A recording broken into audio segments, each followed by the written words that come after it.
तो आज की क्लास में हम लोग बात करेंगे प्रैक्टिकल से रिलेटेड, यानी कि प्रैक्टिकल से रिलेटेड क्या बात करनी है। क्लास 12th का पूरा पोर्शन हम डिस्कस कर रहे हैं। बहुत कम समय में हम आपको समझाएंगे कि प्रैक्टिकल में जो 3 प्रैक्टिकल का डिस्कशन हुआ था, जिसमें पहला प्रैक्टिकल आपका था टाइट्रेशन, फिर थी सॉल्ट एनालिसिस और लास्ट में था content based experiment. Content based experiment में हमने एफजीटी की बात की थी, यानी फंक्शनल ग्रुप टेस्ट के बारे में पढ़ा था। तो आज की इस क्लास में हम लोग डिस्कस करने वाले हैं फंक्शनल ग्रुप टेस्ट के बारे में। तो टोटल 7 फंक्शनल ग्रुप टेस्ट हैं, यानी कि हमारे यहाँ फंक्शनल ग्रुप टेस्ट की बात करते हैं तो टोटल 7 हैं। जैसा कि हमने पिछली क्लास में आपको बताया था, पहला क्या है बेटा, पहले वाले में हमने डिस्कस किया था सबसे फर्स्ट वाली क्लास में कि फर्स्ट जो एफजीटी के अंतर्गत आएगा वो सैचुरेशन अनसैचुरेशन है, ठीक है। सेकंड में हम एल्कोहल, थर्ड में हम क्या बात करते हैं, थर्ड में हम पढ़ेंगे और आगे aldehyde, ketone, carboxylic acid, amino group, इन सभी फंक्शनल ग्रुप के बारे में हमें बात करनी है। और एक फिनॉल आपका फंक्शनल ग्रुप है। तो टोटल 7 फंक्शनल ग्रुप आपके सिलेबस में है, ठीक है। मेनली जो इंपॉर्टेंट हैं उनके बारे में हम डिस्कस करेंगे। तो आज हम लोग डिस्कस करने वाले हैं फंक्शनल ग्रुप टेस्ट, यानी कि फंक्शनल ग्रुप एनालिसिस, जो आपका कंटेंट बेस्ड एक्सपेरिमेंट है, इसी के बारे में हम ओवरऑल बात करेंगे। अब जरा देखिएगा कि इसमें क्या होता है, कैसे होता है, क्या क्या चीजें पाई जाएंगी, उन सभी विषयों पर विचार करेंगे। आइए सबसे पहले केमिस्ट्री प्रैक्टिकल का जो पोर्शन है उसमें जो कंटेंट बेस्ड एक्सपेरिमेंट है उसी के बारे में हम विचार करते हैं। यानी कि एक्सपेरिमेंट नंबर 1 आपका कंटेंट बेस्ड एक्सपेरिमेंट है, जिसमें हम प्रैक्टिकल एनालिसिस की बात करेंगे।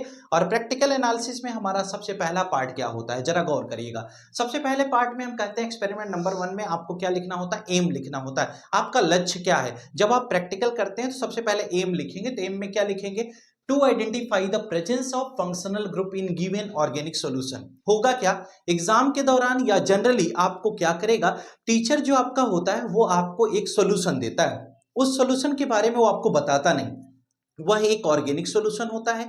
उस ऑर्गेनिक सॉल्यूशन को आप अपने टेस्ट ट्यूब में थोड़ा सा ले लेंगे, ठीक है। आप उसे 2 ml अपने टेस्ट ट्यूब में कंसीडर कर लेंगे। उस ऑर्गेनिक सॉल्यूशन को जब 2 ml लेंगे तो आगे का प्रैक्टिकल क्या होगा यही हमें समझना है। लेकिन जो 2 ml हमने टेस्ट ट्यूब में ऑर्गेनिक सॉल्यूशन लिया, उसी के बारे में अगर हम विचार करें तो एग्जामिनर या टीचर आपका ये कहता है कि बेटा इसमें कौन सा फंक्शनल ग्रुप है, ये जो ऑर्गेनिक सॉल्यूशन आपको दिया जा रहा है इसमें कौन सा फंक्शनल ग्रुप है। एल्कोहल है, एल्कोहलिक है, फिनोलिक है, एल्डिहाइड है, कीटोन है, कार्बोक्सिलिक एसिड, एमिनो ग्रुप है। इसके बारे में आपसे पूछा जाता है कि इसमें बताओ कि ये जो आपको 2 ml ऑर्गेनिक सॉल्यूशन दिया जा रहा है इसमें फंक्शनल ग्रुप कौन सा है, इसी को आपको फाइंड आउट करना है, ठीक है। और वह आपका अननोन सॉल्यूशन, उसमें आपको कुछ पता नहीं है, तो आप क्या करेंगे जरा देखिए।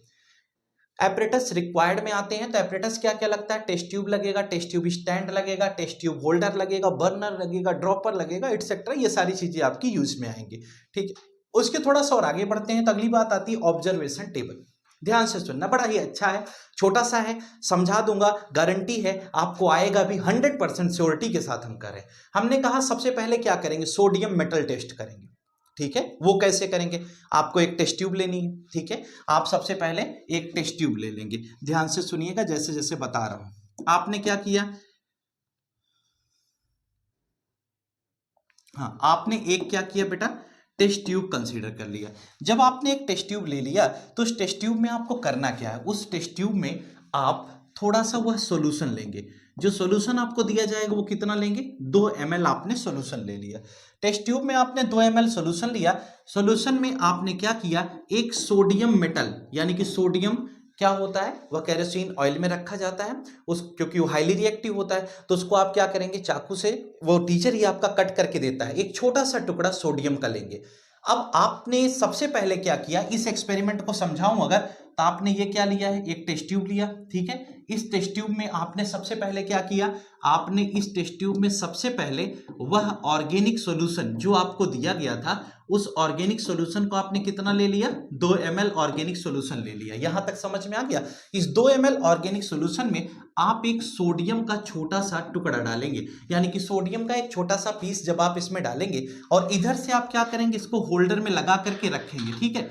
आप इसे होल्डर में लगा करके रखेंगे। जब एक सोडियम का छोटा सा टुकड़ा आप इसमें क्या करते हैं, प्लेस करेंगे, तो ऐसी केस में क्या हो जाएगा, हाइड्रोजन गैस का इवोल्यूशन होता है, यानी इस केस में हाइड्रोजन गैस इवॉल्व होना शुरू हो जाएगी। अब हमें समझना है कि हाइड्रोजन गैस क्यों निकलेगी, हाइड्रोजन का इवोल्यूशन कैसे होगा।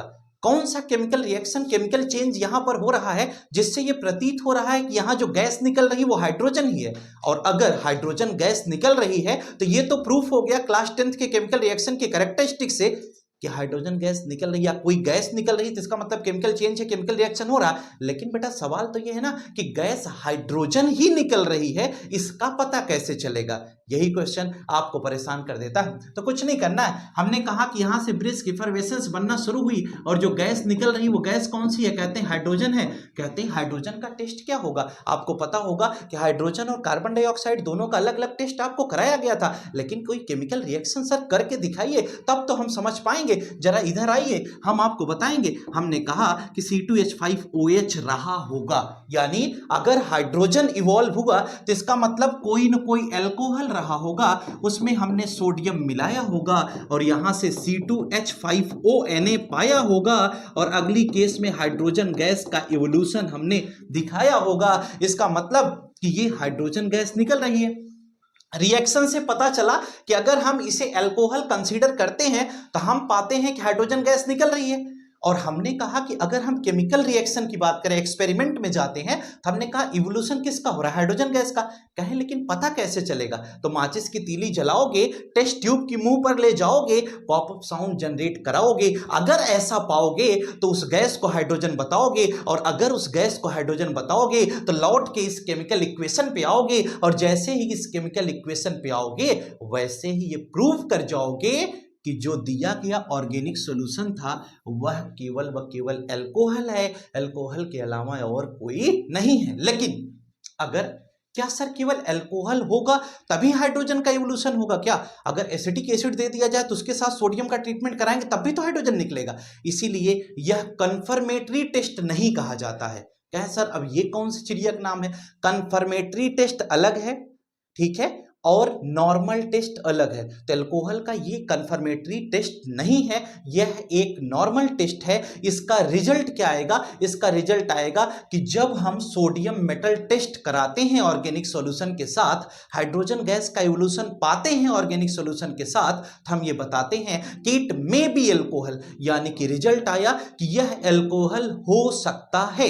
एसिटिक एसिड भी हो सकता है, अल्कोहल भी हो सकता है, दोनों के लिए है। तो इसका मतलब क्या हुआ? रिजल्ट हमें ऑब्टेन हुआ कि इट मे बी अल्कोहल, यानी ये अल्कोहल हो सकता है। पहला टेस्ट क्लियर हो गया। अब कहते हैं थोड़ा और आगे चलते हैं, दूसरी बात हम आपको बताते हैं। देखिए, अगर आपने क्लास 10th में केमिकल रिएक्शन एंड इक्वेशन नहीं पढ़ा होगा ना, तो लैब में बेटा केवल जाओगे, टेस्ट ट्यूब लेकर इधर से उधर घूमते रह जाओगे और केवल दूसरों से पूछोगे कि तुमने क्या किया है।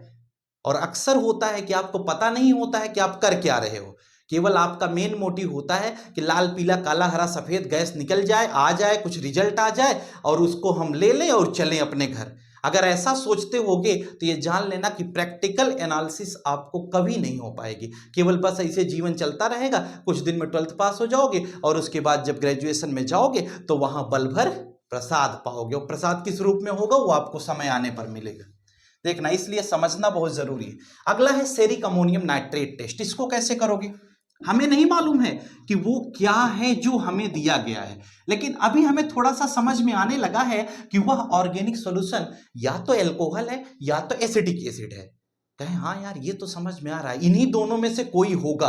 अब इन दोनों में से है कौन, ये जानना बहुत जरूरी है। उसके लिए हमने कहा ऑर्गेनिक सॉल्यूशन हमने ले लिया, अब आपको मिलेगा ये सेरिक अमोनियम नाइट्रेट का सॉल्यूशन बनाना पड़ेगा। कहें सर ये क्या होता है?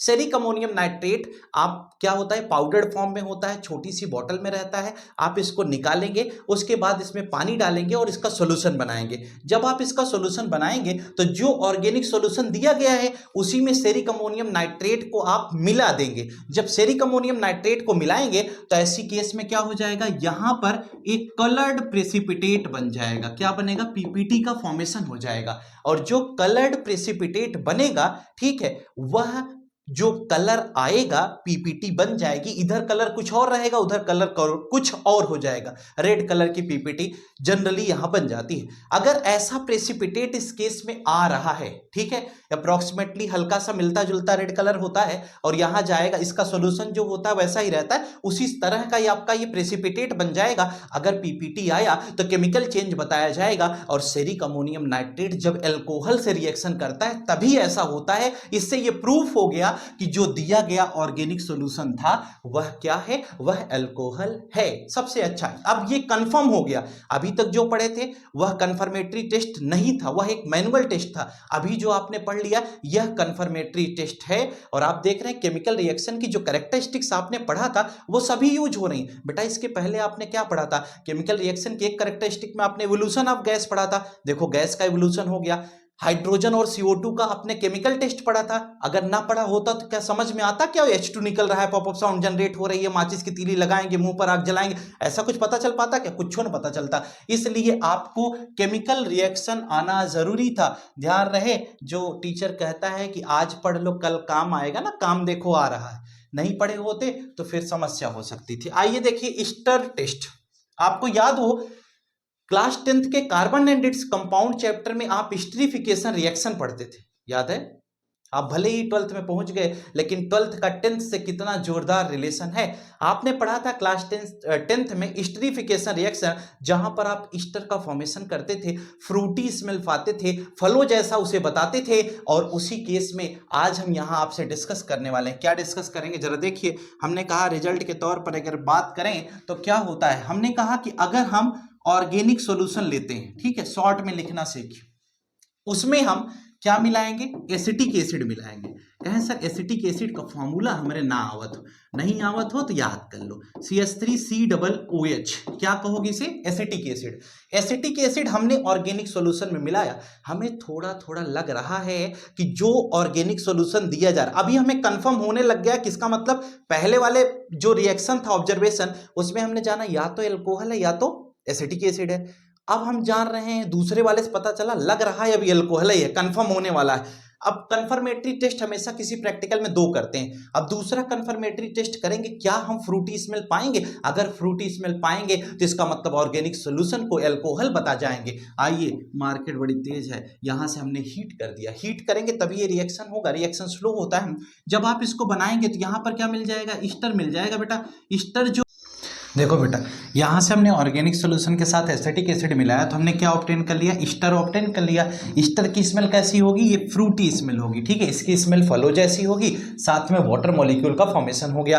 तो फ्रूटी स्मेल जो हमें ऑब्टेन होती है वो कब ऑब्टेन होगी, जब हम हीट करेंगे। ध्यान से सुनना, हमने सबसे पहले ऑर्गेनिक सॉल्यूशन एक टेस्ट ट्यूब में ले लिया, उसमें थोड़ा सा एसिटिक एसिड डाल दिया। एसिटिक एसिड डालने पर हमने उसको क्या किया, हीट किया। जब हमने हीट किया तो हीट करने पर हम ऑब्टेन क्या करते हैं कि उसमें फ्रूटी स्मेल बनती है, यानी जब हम उसे स्मेल करते हैं तो हमें फलों जैसी स्मेल दिखाई देती है। अगर ऐसा होता है तो इसका मतलब क्या हो गया, इसका मतलब कि अब ये कंफर्म हो गया ये हमारा ऑर्गेनिक सॉल्यूशन क्या है, अल्कोहल है। तो ऑर्गेनिक सॉल्यूशन के अल्कोहल होने का कंफर्मेशन हमने कर लिया। ये हमारा एक कंफर्मेटरी टेस्ट था जिससे हम ये डिटेक्ट कर पाते हैं कि कौन सा सॉल्यूशन ऑर्गेनिक है कौन सा नहीं है, इसके बारे में हम जान पाए। और साथ ही साथ हमें ये भी कंफर्म हो गया कि हमारा जो ऑर्गेनिक सॉल्यूशन है वह क्या है, वह अल्कोहल है। तो अल्कोहल का केस क्लियर हो गया। इसका मतलब हमें ये जानकारी हो चुकी है कि जिस ऑर्गेनिक सॉल्यूशन का जिक्र हम कर रहे थे वह ऑर्गेनिक सॉल्यूशन हमारा क्या है, अल्कोहल है। तो अल्कोहल हमारा एक ऐसा ऑर्गेनिक सॉल्यूशन है जो इन 3 मेथड्स के द्वारा डिटेक्ट कर लिया गया, यानी कि जो हमें ऑर्गेनिक सॉल्यूशन दिया गया था उसमें फंक्शनल ग्रुप के रूप में अल्कोहल प्रेजेंट है। इस बात को हम क्लियरिफाई कर चुके हैं, ठीक है, ये बात आपको क्लियर हो गई। तो इसी तरह से हम क्या कर सकते हैं, किसी भी केस को आसानी से डिटेक्ट कर सकते हैं, समझ सकते हैं, उसका केमिकल टेस्ट भी कर सकते हैं। शायद ये बात आपको अच्छे से समझ में आ जानी चाहिए। आइए आगे की तरफ बढ़ते हैं। इसके बाद लास्ट टॉपिक में हम क्या लिखते हैं, रिजल्ट लिखते हैं। रिजल्ट में हमने देखा कि the given organic solution contains alcohol. इसका मतलब कि जो ऑर्गेनिक सॉल्यूशन हमें दिया गया था वह अल्कोहल को as a functional group contain करता है। ये बात हमें क्लियर हो गई। हमने कहा लास्ट में हम क्या लिखते हैं, प्रिकॉशंस लिखते हैं। हमें इस प्रैक्टिकल के दौरान, इस एक्सपेरिमेंट के दौरान क्या क्या सावधानियां बरतनी चाहिए। पहला, wash test tube before and after use, यानी कि टेस्ट ट्यूब को यूज करने या कोई भी एपरेटस आप जो भी यूज कर रहे हैं उसको यूज करने से पहले, यूज करने के बाद वॉश कर दें। वियर ग्लव्स, डोंट टच सी है बच्चे, डोंट टच एसिड्स डायरेक्टली, मतलब कि एसिड को आप डायरेक्टली टच नहीं करेंगे। और लास्ट में डोंट यूज क्रैक्ड ऑपरेटस, किसी भी ऑपरेटस को क्रैक्ड केस में यूज नहीं करेंगे। अगर कोई ऑपरेटस टूटा हुआ है तो उसको अगर आप यूज करते हैं तो उससे कोई दुर्घटना घट सकती है, यानी आपको चोट लग सकती है, ठीक है, कांच से लग सकता है, अगर उसे हीट करेंगे तो वो फट सकता है, ऑपरेटस गिर सकता है, टूट सकता है, उससे आपको नुकसान पहुंच सकता है। इसलिए इस बारे में हमने आपको सारी चीजें समझा दी। तो ये था केमिस्ट्री का एक्सपेरिमेंट नंबर 1। शायद ये बात आपको समझ में आ जानी चाहिए, यानी कि अगर हमें कोई सोल्यूशन दे दिया जाए, उस सोल्यूशन में कौन सा ग्रुप है इसका डिटेक्शन करना हो, तो हम एक मेथड तो ये है कि हम सेरिक अमोनियम नाइट्रेट डाल करके और फ्रूटी स्मेल के बेसिस पर हम डिटेक्ट कर पाएंगे वो एल्कोहल है या नहीं। बस आज के लिए फिलहाल इतना ही। हम लोग जो आगे की क्लासेज होंगी उसमें आगे की बातचीत करेंगे, और क्या करेंगे वो समय आने पर हम आपको जरूर बताएंगे। यानी कि हमारी जो नेक्स्ट क्लास होगी, अगर हम इसके बारे में बात करें, थोड़ी सी 1 मिनट और हम आपका समय देखते हैं। हमने कहा कि अगर जो हमारी अगली क्लास है यानी एक्सपेरिमेंट नंबर 2 पर हम डिटेक्ट करेंगे, बातचीत करेंगे क्या होगा एक्सपेरिमेंट नंबर 2, फिनॉल का कैसे डिटेक्शन होगा, एल्डिहाइड, कीटोन, कार्बोक्सिलिक एसिड और एमिनो ग्रुप का कैसे डिटेक्शन होगा, इन सभी विषयों पर हम लोग नेक्स्ट क्लास में डिस्कस करेंगे। आज के लिए फिलहाल इतना ही, और इसके जस्ट आगे हम टाइट्रेशन पर भी बात करेंगे, ठीक है।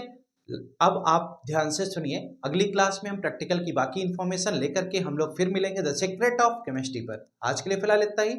इस बोर्ड पर आप देख पा रहे हैं जो बातें लिखी गई हैं, सबको पता है। उसके बाद आपका एग्जाम भी करीब आ रहा है, प्रैक्टिकल एग्जाम भी करीब है, तो इसलिए पढ़ते रहिए, अच्छे से पढ़ते रहिए, खूब मेहनत करिए। नेक्स्ट क्लास में हम लोग फिर मिलेंगे, तब तक के लिए गुड नाइट। उससे पहले एक जरूरी बात, वीडियो पसंद आया हो तो लाइक शेयर सब्सक्राइब करना ना भूलें। Thank you, good night.